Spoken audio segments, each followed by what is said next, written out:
below, how excited are you for Unrivaled? Personally, on a scale of 0 to 10, I'm somewhere in between 0 and -15. So I have negative excitement for Unrivaled. Last year, I was curious. I wanted to check it out. Okay, this is what's going on here. Yeah, I won't be back. Deuces. You guys don't even have Caitlin Clark for the year 2. You guys don't even have Angel Reese year 2. Y'all don't even have Asia year 2. What about Sabrina? What about Sophie Cunningham dropped a bombshell, revealing the WNBA's own rulebook is enabling players to target and injure Caitlin Clark, not just once, but systematically. She declared the league's physicality went way too much last season, leading to countless injuries and a chaotic atmosphere. This wasn't just a bad game, it was a systemic failure rooted in outdated regulations that allegedly gave players a green light for extreme aggression. The silence from the WNBA commissioner, Cathy Engelbert, on this critical issue is deafening, leaving fans and players alike questioning the integrity of the game. This isn't just a critique, it's a full-blown indictment from within. The WNBA, the gift that keeps on giving. I tell y'all time and time again, I love Sophie Cunningham's podcast. She's always gonna give you nuggets that you have to take from. And boy, did she drop some gems on this one, exposing the fact that there are rules in the WNBA rule book that have allowed players to get away with targeting and injuring Caitlin Clark. She exposed it. We already know Cathy Engelbert has the brain cell of a peanut. We already know Cunningham explicitly stated that what's currently considered a foul in the WNBA rulebook desperately needs to change. Referees, she explained, fall back on this outdated handbook as justification for their calls, effectively allowing brutal plays to go unpunished. This isn't a simple misunderstanding, it's a fundamental flaw that permits what many would describe as outright assault on the court. The rulebook, she implies, provides cover for actions that far exceed normal physicality, creating a dangerous environment where players are constantly at risk. It's a literal blueprint for permissible harm, hidden in plain sight. Deuces. You guys don't even have Caitlin Clark for the year 2. You guys don't even have Angel Reese year 2. Y'all don't even have Asia year 2. What about Sabrina? What about Oh, you guys got nobody year 2. Oh yeah. Deuces. Sophie Cunningham spoke on Unrivaled, and as she was speaking about it, she clearly spoke on the conflict of interest that Napheesa Collier and Breanna Stewart have with the WNBA in negotiating a new CBA deal. If the owners say, we'll give you X amount of money, X amount. The handbook itself is so ancient, according to the shocking revelations, that it practically legalizes extreme violence. Imagine being able to hit somebody upside the head with a sledgehammer, or slap somebody upside the head with a steel chair, and it's still somehow not being considered a foul. This vivid comparison highlights the absurdity and danger embedded in the league's governing document. It paints a picture of a rulebook so out of touch with modern professional sports that it transforms games into something more akin to a wrestling match than a basketball contest. This isn't just an oversight, it's a shocking relic endangering its athletes. Her Glamour magazine speech where she said the players are having to negotiate for better referees, that is an absolute joke. Why should players have to negotiate in a CBA for better referees? You should just want to have the best referees, Cathy. You actually should want the best referees in your league so you can have the best league, Cathy. These are the reasons that people just can't get behind you, even though we see what's going on with Nneka Ogwumike signing with Project B in the middle of CBA negotiations, doing a real slimy move, but we just can't get behind some of the things we've seen you do. But the blame for this shocking negligence falls squarely on Commissioner Cathy Engelbert. Despite widespread concerns and the evident increase in player injuries, she has reportedly failed to update the rulebook or engage in meaningful conversations with the referees. This isn't just a passive failure, it's an active disregard for player safety and the quality of the game. Her inaction sends a chilling message that the league's leadership either doesn't care or is utterly clueless about the brutal reality on the court. The lack of leadership at the top is creating a crisis for its most valuable assets, the players. of the negotiation, we see a conflict of interest. Not to mention the players. Oh, this player might come here and that player might go over there. You can get, the more you look into it, the more a conflict of interest just jumps out and screams at you. We have that. We have Sophie Cunningham and Lexi Hull taking the Caitlin Clark effect, capitalizing on it the best that they can.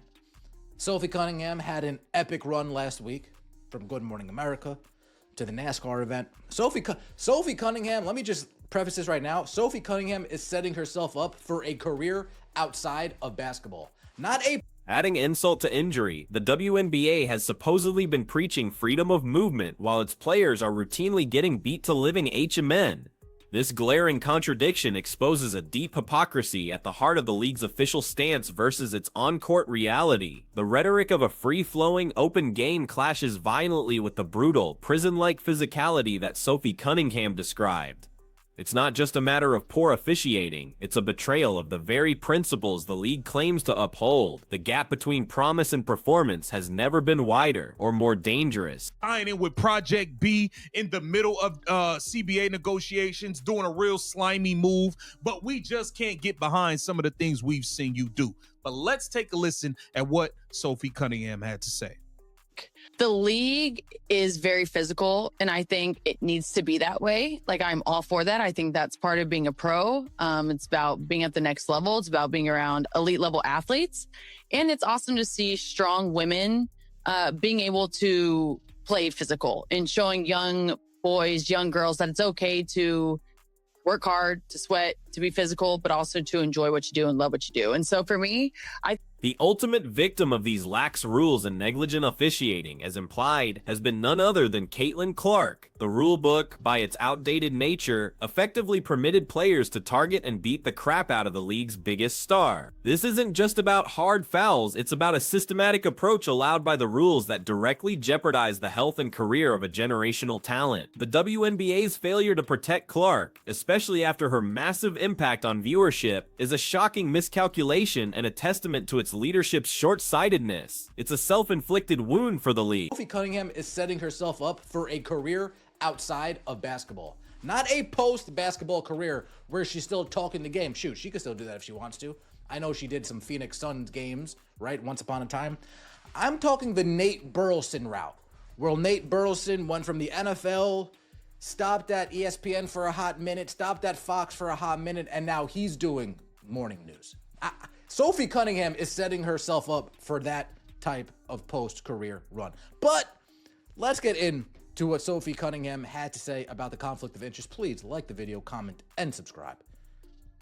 Can someone explain to me real quick, Beyond the outdated rulebook, the officiating itself is a catastrophic problem. Sophie Cunningham highlighted the glaring inconsistency in calls, observing how some players like A'ja Wilson can shoot a staggering 17 to 19 free throws in a single game, more than an entire opposing team, while others endure relentless physical punishment. This disparity strongly suggests agendas going on within the officiating ranks, undermining fair play. Furthermore, there are reportedly no prerequisites to becoming a WNBA ref, exposing a shocking lack of professional standards at a critical level of the game. It was way too much. We saw Kelsey Plum at the podium crying, Gabby Williams at the podium crying, all types of stuff. I think that what's considered a foul in the rule book maybe needs to change a little bit. Because the refs always kind of go back like, well, this is what it is in the handbook, and so this is why we call it. But I think that So the WNBA has not updated the rule book, the handbook that these referees claim they are going by. So apparently in this handbook, you can hit somebody upside the head with a sledgehammer. You can slap somebody upside the head with a steel chair. The league's regular season games have devolved into a spectacle resembling prison basketball, a stark contrast to the elite professional sport it claims to be. This level of unchecked physicality makes games incredibly hard to watch, especially when coupled with fundamental skill issues like numerous missed layups. Fans are already asked to tolerate a certain level of imperfection, but adding terrible and inconsistent officiating makes the entire product nearly unbearable. The WNBA is alienating its audience by failing to provide a consistent, high-quality, and fair playing experience. The spectacle of violence overshadows true athleticism. Is it a tournament? I know it's a league, but like, obviously these women are not playing 40 games during the offseason. Yeah. See, Wes, that's why I like you, Wes. You're the normal person, right? You're the casual. You're not knee deep in this, right? Wes posing this question is the temperature that most people have when it comes to Unrivaled. It's a word. They don't know anything else past. Is this a tournament? Is this a league? What is this? Is this like a summer camp? Is this a summer party? Is this so these people can be in a sorority? Commissioner Engelbert has been accused of being very negligent and cocky regarding the officiating crisis. Her dismissive attitude, reportedly believing that the only people that complain are the people that's losing, shows a shocking detachment from reality. This arrogance has allowed a critical controllable aspect of the league to spiral out of control. Now the WNBA is paying the price for this hubris, facing potential investigations and a damaged reputation. The commissioner's failure to address these fundamental issues has directly led to the current turmoil and the endangerment of its athletes. So apparently in this handbook, you can hit somebody upside the head with a sledgehammer. You can slap somebody upside the head with a steel chair. You can slam someone through a table like it's a WWE tables, ladders, and chairs match. Shout out to the Dudley boys. You can do all of these things in the WNBA rulebook, and it's not considered a foul. Kathy Engelbert has not taken the time to update the rulebook, have conversations with the refs. I don't know. I thought you guys were preaching freedom of movement. I thought I kept hearing this freedom of movement thing being brought up. I don't know what's going on. The fact that players like Lexi Hall are forced to negotiate for better referees during CBA talks is an absolute joke. It's an indictment of league management that fundamental fairness and safety, which should be inherent to any professional sport, are bargaining chips. Players shouldn't have to fight for competent officiating. It should be a given. This shocking revelation underscores just how deeply flawed the WNBA's operational structure has become, demanding that its stars fight for basic protection. It reveals a broken system where player welfare is an afterthought, not a priority. So these people can be in a sorority post-college. What's going on? Is this like an extended party? Is this a mini vacation? West, great question. Great question. Break it down for us. So break it down. So what it is, it's like 3v3. And so I'm pretty sure 3v3, but they also play 1v1. But there's a lot of this is good. This is kind of some tea. So both of these girls, great fucking players, right? Like, Yeah. phenomenal. Can't say enough good things about them on the court. But they're also a part. The current WNBA leadership is facing another significant controversy: blatant conflicts of interest. Key players, including Nafisa Collier and Brianna Stewart, hold equity in competing leagues like Unrivaled, while simultaneously serving on the WNBA's executive board and negotiating a new CBA. This creates an undeniable scenario where their personal business interests could clash directly with their roles representing WNBA players. Sophie Cunningham explicitly highlighted this, noting how such financial stakes could compromise their loyalty and decision-making during crucial contract negotiations. It's a conflict jumping out and screaming at you. We're preaching freedom of movement. I thought I kept hearing this freedom of movement thing being brought up. I don't know what's going on. The handbook maybe needs to evolve a little bit and get with the times, because I feel like the majority of this season was how physical playoffs normally are. So playoff basketball is known to be more physical. You're not going to get calls. It's just a harder game, and everyone knows that. Ask any league around the world, playoffs are just different. But for us, I think you just saw a lot more injuries. You saw maybe just a lot more feistiness amongst the players and the coaches, a lot more people. This conflict means that if WNBA owners offer a deal with substantial money but prohibit players from participating in Unrivaled, those with a stake in the competing league would inherently oppose it. Their little baby called Unrivaled would cease to exist, creating an immediate, self-serving roadblock in negotiations. This isn't just a minor ethical issue, it potentially jeopardizes the entire CBA process, prioritizing individual player owners' ventures over the collective good of the WNBA athletes. It's a direct financial incentive to resist deals that could otherwise benefit the majority of players.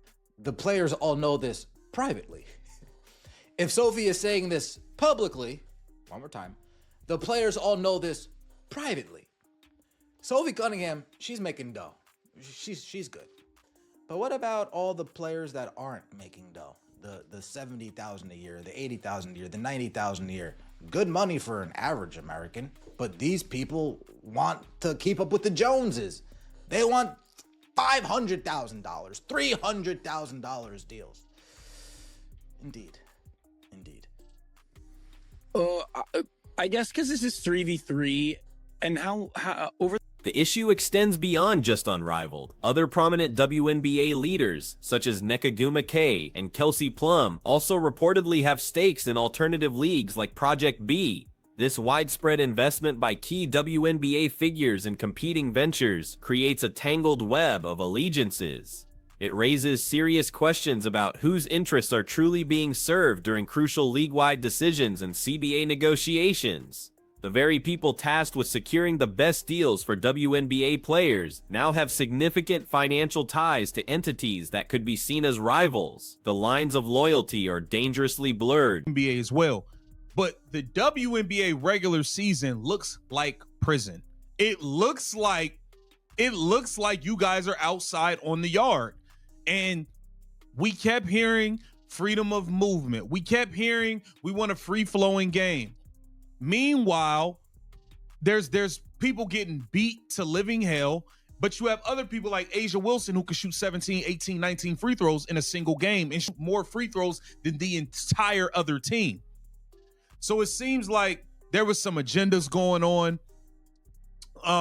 There's not been any consistency in the officiating. While top players might be making substantial salaries, many WNBA athletes are still only earning $70,000 a year, which, while good for an average American, pales in comparison to the financial aspirations of elite athletes. This drives players to seek external income sources, often overseas or in these new alternative leagues. The problem arises when those external ventures create direct conflicts with their WNBA roles, especially in leadership and negotiation. The financial realities force players into difficult positions, but the league's failure to address core salary issues exacerbates the problem. People really did enjoy it.